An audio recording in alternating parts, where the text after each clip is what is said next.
मोदी जी को हराने के लिए विपक्षियों ने नया गठबंधन तो बना लिया है। यूपीए का नाम बदलकर INDIA भी रख लिया है। सब के सब पीएम पद के लिए एक दूसरे को दबाने में जुटे हैं। लेकिन क्या आप जानते हैं कि अगर ये मोदी विरोधी सत्ता में आ गए तो क्या होगा? नंबर 1, मोहब्बत के नाम पर भ्रष्टाचार की दुकान। महागठबंधन का सबसे बड़ा चेहरा गांधी परिवार का चिराग 5000 करोड़ रुपए के घोटाले में जमानत पर है। कोर्ट ने राहुल की सदस्यता भी खत्म कर दी है। उसकी मां सोनिया गांधी भी घोटाले में बेल पर है और जीजा जमीन घोटाले में फंसा है। इसके चंटू बंटू सब किसी न किसी घोटाले में फंसे हुए हैं। जब सिर से पांव तक ये भ्रष्टाचार में डूबे हैं, तुष्टीकरण का बोलबाला होगा। हिंदुओं का जीवन मुश्किल हो जाएगा। यूपीए की सरकार में तो घोटाले के इंग्लिश अल्फाबेट कम पड़ गए थे। ऐसे में राहुल पीएम बना तो कदम कदम पर भ्रष्टाचार का दलदल मिलेगा। नंबर 2, केजरीवाल आया तो घोटाले का राज आएगा। केजरीवाल को सत्ता की बागडोर मिली तो खालिस्तानियों का आतंक पूरे देश में होगा। मंत्री से लेकर संतरी तक घोटाला करने में लग जाएंगे। जनता को झूठे सपने दिखाकर धोखा देगा। भ्रष्टाचारियों को गले लगाएगा, क्लीन चिट देगा, पद्म अवार्ड बांटेगा। अपनी नाकामी का ठीकरा दूसरों पर फोड़ेगा। सिर्फ झूठे विज्ञापन देकर अपना चेहरा चमकाएगा। खुद के लिए शीश महल बनवाएगा और जनता को ठेंगा दिखाएगा। नंबर 3, घुसपैठियों गुंडों का होगा बोलबाला। अगर ममता बनर्जी गठबंधन का चेहरा बनती हैं, तो सोचिए बंगाल जैसा खूनी चरित्र पूरे देश को झेलना पड़ेगा।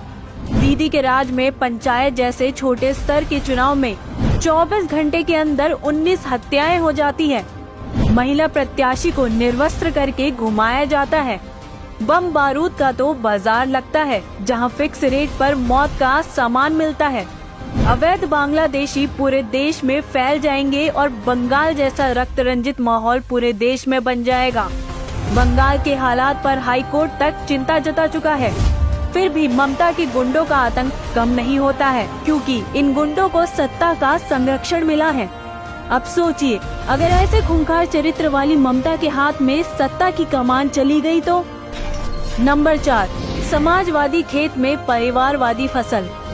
गठबंधन का एक और चेहरा है जो बात तो समाजवाद की करता है, लेकिन परिवारवाद उसके DNA में है।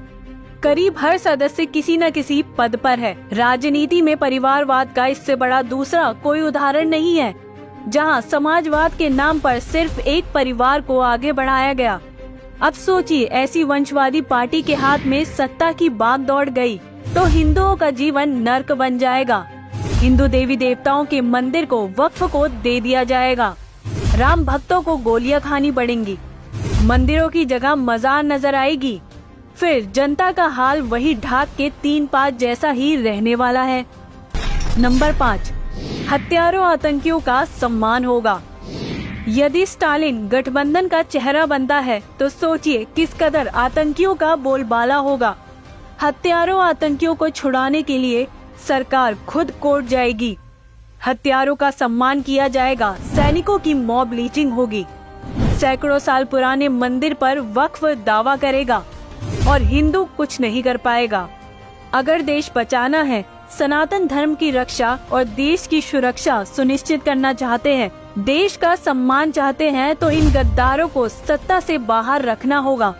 सिर्फ मोदी जी को चुनते हैं तभी देश सुरक्षित रहेगा, इसलिए मोदी ही जरूरी है।